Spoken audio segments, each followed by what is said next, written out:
Hello friends, ഇത് കൂഴച്ചക്കയാണ്. ഈ കൂഴച്ചക്ക പലപ്പോഴും ആരും എടുക്കാറില്ല.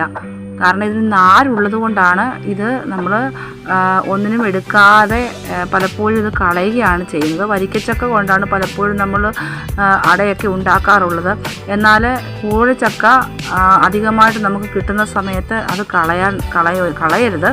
കാരണം വരിക്കച്ചക്ക എങ്ങനെയാണോ എടുക്കുന്നത് അതുപോലെ തന്നെ നമുക്ക് കൂഴച്ചക്ക കൊണ്ടും പിന്നെ കുമ്പളപ്പവും അടയും അങ്ങനെയുള്ള കാര്യങ്ങളൊക്കെ നമുക്ക് ഉണ്ടാക്കിയെടുക്കാൻ പറ്റും.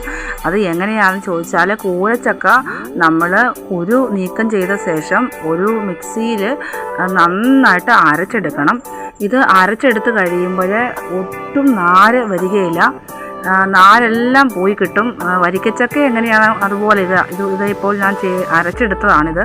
ഈ അരച്ചെടുത്തതായ ഈ കൂട്ട് നോക്കിക്കഴിഞ്ഞാൽ അതിന് ഒട്ടും നാര് വരികയില്ല.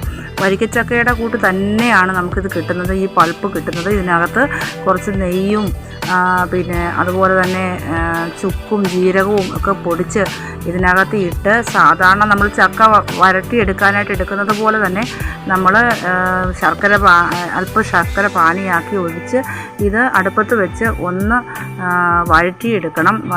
നന്നായിട്ടങ്ങ് ഒത്തിരി വരട്ടിയെടുക്കണമെന്നില്ല, ജസ്റ്റ് അതിൻ്റെ വെള്ളമെല്ലാം ഒന്ന് വറ്റി ഒന്ന് കുറുകി ഒന്ന് വരുമ്പോഴത്തേക്ക് നമുക്കിത് വാങ്ങി എടുക്കാം. ഇതിനെ എടുത്ത് നമ്മൾ സിബ്ലപ്പ് കവറിലോ ഏതെങ്കിലും എയർ ടൈറ്റായിട്ടുള്ള ഡപ്പയ്ക്കകത്തോ ഇട്ട് അടച്ച് ഫ്രിഡ്ജിൽ നമ്മൾ സൂക്ഷിച്ച് വെക്കുകയാണെങ്കിൽ നമുക്ക് ആവശ്യാനുസരണം എടുത്ത് ഈ ചക്ക വരട്ടിയത് കൊണ്ട് നമുക്ക് അടയുണ്ടാക്കാം, അതുപോലെ തന്നെ കുമ്പളപ്പം ഉണ്ടാക്കാം, ഉണ്ണിയപ്പം വരെ നമുക്ക് ഉണ്ടാക്കാം. ഇതുകൊണ്ട് നമുക്ക് തേങ്ങാപ്പാലിനകത്ത് മിൽക്ക് ഷേക്ക് ഉണ്ടാക്കാം.